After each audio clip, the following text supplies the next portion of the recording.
Final Fantasy XVI has received an information blowout, with Yoshi P doing an insane amount of interviews and providing tons of new details on the game. And I am here to go through every last detail. So if you're excited about Final Fantasy XVI, you're gonna want to hit that subscribe button, as we cover every single thing that has to do with the game, big or small. Yoshida notes that Final Fantasy XVI began development in November 2015 after the completion of Final Fantasy XIV Heavensward. Initially, Yoshi P was offered the role of director, but fearing that it would take too much time away from Final Fantasy XIV, he said he would consider it if he was offered a producer position instead. This is how Yoshida would go on to become the producer of FF16, with him being asked by the PlayStation blog, quote, "Thinking back to the beginning of the Final Fantasy XVI project, do you remember how the conversation went when you were asked to produce this new mainline entry?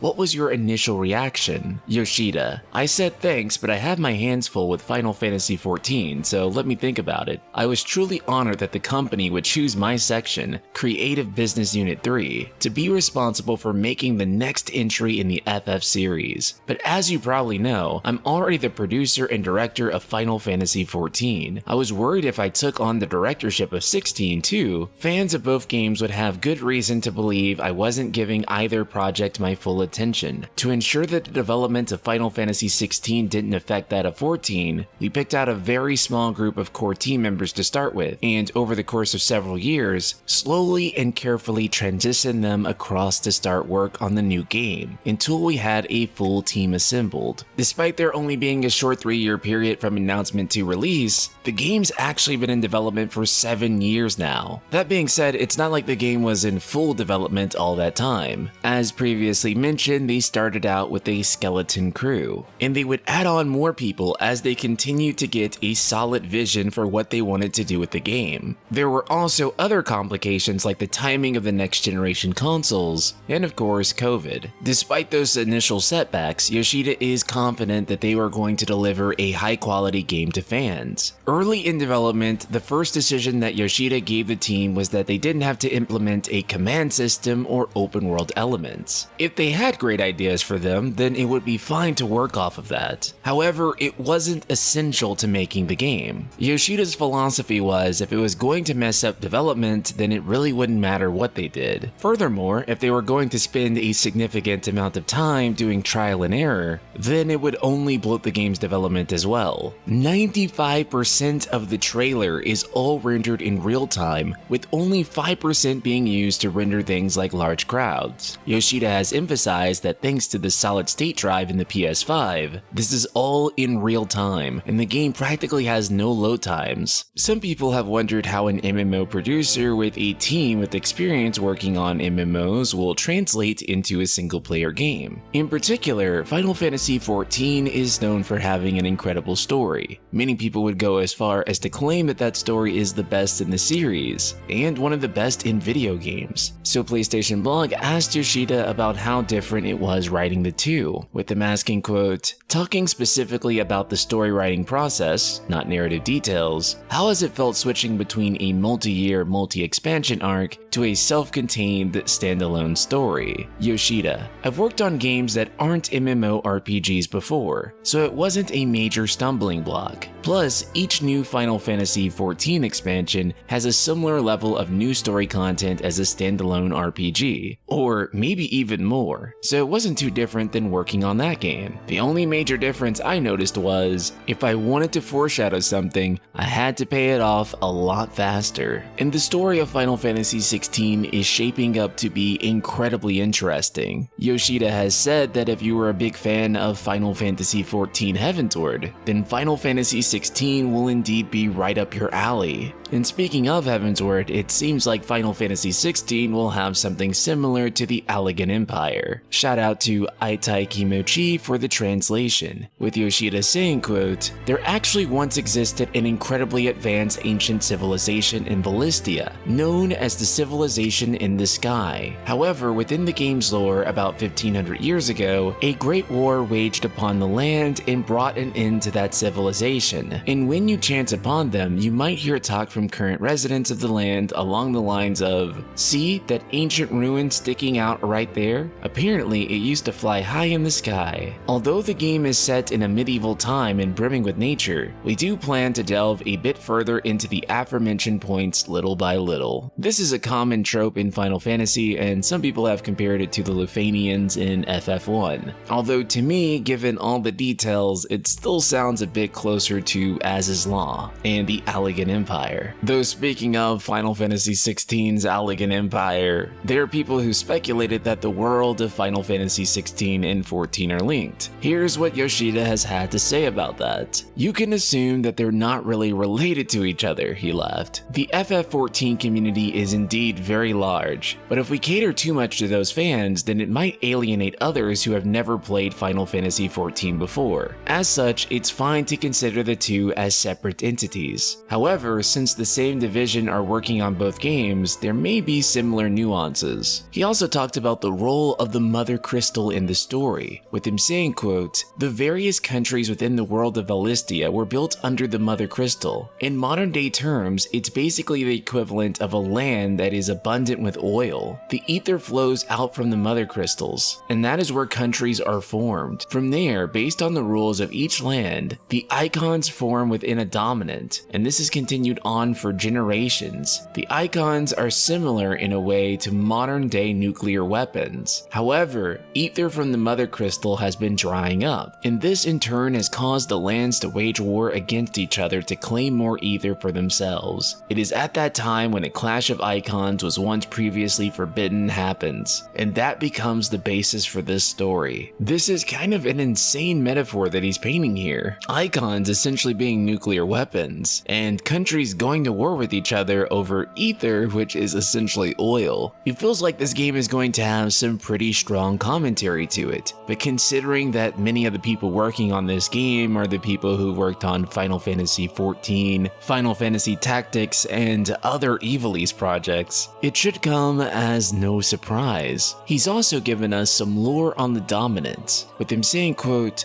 "Dominants and icons are treated differently depending on the country they reside in. Our protagonist Clive is from the Kingdom of Rosaria, where the Phoenix Dominant is born each generation into the line of the Grand Duke. Phoenix serves as the god and protector of the land. However, Phoenix does not always necessarily reside in the Grand Duke themselves, and the story shows how instead of Clive inheriting the Phoenix, his younger brother Joshua inherits the icon instead. This in turn causes Clive to feel a bit inferior. On the other hand, in the neighboring lands of the Iron Kingdom, icons and dominants are considered tainted and are completely subjugated to be used solely as a weapon of mass destruction. In the Dalmekian Republic, where Hugo is from, the dominant for Titan serves as the chief military advisor for the council and wields great influence in their strategies. On this note, dominants are treated very differently depending on the country they are from. The rule of the land is there should only be one icon that represents a single element. However, even though Phoenix should be the only icon of fire, there is another, and that serves as the starting point for the story. This is what I love about Creative Business Unit 3's world building. They really deeply consider the different perspectives of the people that live there. If something like icons were real, each culture would have radically different beliefs about them, just like people from real life in different places have differing perspectives on a ton of things. This is something that they've always done incredibly well in Final Fantasy XIV, and it seems like all of that is carrying over into this new game. In terms of the gameplay for Final Fantasy XVI, while Yoshida hopes that this will be accessible for casual players, the game will also have a harder difficulty mode that unlocks after you beat it, similar to Final Fantasy VII Remake. Currently, Yoshida says that the game is playable from start to finish. However, they still have a lot of voice work to record in multiple other languages, and as this is an action game, they still need to fine-tune the difficulty to make sure that it's alright. Currently, they're putting the final touches on cutscenes and doing full-scale debugging, all of which is to say the obvious. The game is in its final stages, and looks like it is on track to keep its release date of summer 2023. Final Fantasy XVI is going going to be an incredibly good time. This is the team that I have the most faith in the entire video game industry right now, and they've proven time and time again that they have made quality works. Final Fantasy XIV Endwalker is the second highest rated Final Fantasy game of all time, coming immediately after Shadowbringers, the highest rated Final Fantasy game in 2 decades. And of course, this game being influenced and created by the team who made Heavensward, a story that has also been praised as one of the best in the entire series. While I see a lot of people having doubts about this game, some people even projecting their feelings about Final Fantasy XIII or 15 onto this game, it is indeed being made by an entirely different group of people. So I really do believe, for those of you who feel that way, or have felt disenfranchised, out of the loop,